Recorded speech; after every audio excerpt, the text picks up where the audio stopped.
अस्सलाम वालेकुम। Public digital से मैं हूँ सानिया मुमताज़। व्यूअर्स, दुनिया बड़ी अजीब जगह है।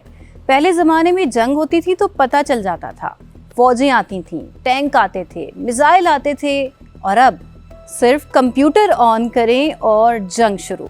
ना बॉर्डर क्रॉस करना है, ना टैंक भेजना है, ना जहाज उड़ाना है। बस किसी कंप्यूटर में घुस जाओ और सब कुछ आपके काबू में।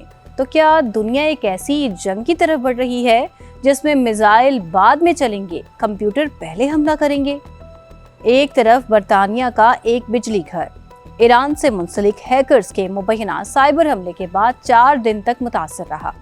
दूसरी तरफ अमेरिका के दर्जनों वाटर सिस्टम साइबर हमलों की जद में आ गए और अमेरिकी हुकाम इस पूरे मामले में ईरानी हैकर्स के किरदार की तहकीकात कर रहे हैं। लेकिन कहानी यहाँ खत्म नहीं होती, क्योंकि उसी वक्त अमेरिका और कनाडा के दरमियान ऐसा तिजारती तसादुम शुरू हो गया कि कैनेडियन वजीर आज़म मार्क कार्नी ने साफ कह दिया, हम पर हमला हुआ है, लेकिन यह हमला गोलियों से नहीं, टैरिफ से हुआ है। और फिर मशरिक़ वस्ता में एक और ख़तरनाक खेल शुरू हो चुका है। शाम में इसराइल ने एक फ़ौजी अड्डे को निशाना बनाया। तुर्किया इस पूरे मामले के बीच में है और अमेरिका का अपना नुमाइंदा कह रहा है कि इसराइल ने वाशिंगटन को हमले से पहले खबरदार तक नहीं किया। अब सवाल ये है, क्या अमेरिका और इसराइल वाकई हर मामले पर एक सफ़े पर हैं? और अगर नहीं, तो फिर शाम में असल खेल क्या चल रहा है? लेकिन सबसे बड़ा धमाका शायद अभी बाकी है। ईरान, वही ईरान जिसे बरसों से ये खित्ते में तन्हा करने की कोशिश की जा रही है। अब एक रिपोर्ट के मुताबिक पाकिस्तान, सऊदी अरब और तुर्किया के नए दिफाई इंतजाम में शामिल होने की दावत उसे भी दी गई है।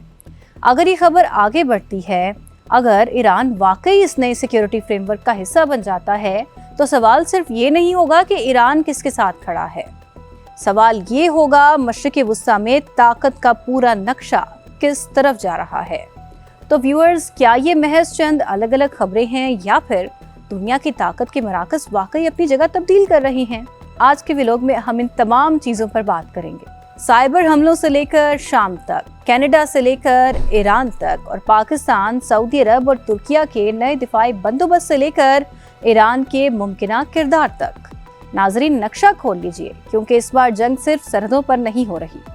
बरतानवी अखबार दी टेलीग्राफ के मुताबिक ईरान से मुंसलिक हैकर्स ने बरतानिया के एक बिजली घर के कंप्यूटर सिस्टम को निशाना बनाया और मुबैना तौर पर वो निज़ाम 4 दिन तक मुतासिर रहा। यानी कल तक हम कहते थे दुश्मन सरहद पर है, अब शायद कहना पड़े दुश्मन इंटरनेट पर है।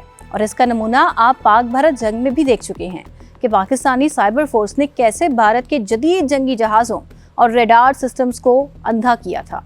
अब नाजरीन, यहाँ से कहानी मज़ीद दिलचस्प होती है, क्योंकि अगर एक छोटे बिजली घर को निशाना बनाया जा सकता है, तो सवाल ये है कि क्या पानी का निज़ाम महफूज है, बैंक्स महफूज हैं, एयरपोर्ट्स महफूज हैं, मवासलाती निज़ाम महफूज है? क्योंकि जंग का नया तरीका बड़ा सादा है और यही वजह है कि इस वाक़े को सिर्फ एक साइबर हमला समझना शायद गलती हो। रिपोर्ट के मुताबिक अमेरिका में भी ईरान से मुंसलिक हैकर्स ने पानी के निज़ाम को निशाना बनाया। कुछ जगहों पर पानी का निज़ाम मुतासर हुआ, लेकिन मज़े की बात यह है कि ईरान की कहानी सिर्फ कंप्यूटर तक महदूद नहीं, क्योंकि इस वक्त दुनिया के नक्शे पर एक और अजीब मंजर सामने आ रहा है। अमेरिका और कनाडा, जी हाँ, वही कनाडा जो अमेरिका का ऐसा पड़ोसी है कि दोनों को देखकर लगता था ये दोनों तो एक दूसरे के बगैर गुजारा ही नहीं कर सकते। लेकिन अब हालात ऐसे हैं कि कनाडा के वजीर आज़म मार्क कार्नी कह रहे हैं कि हम पर हमला हो चुका है।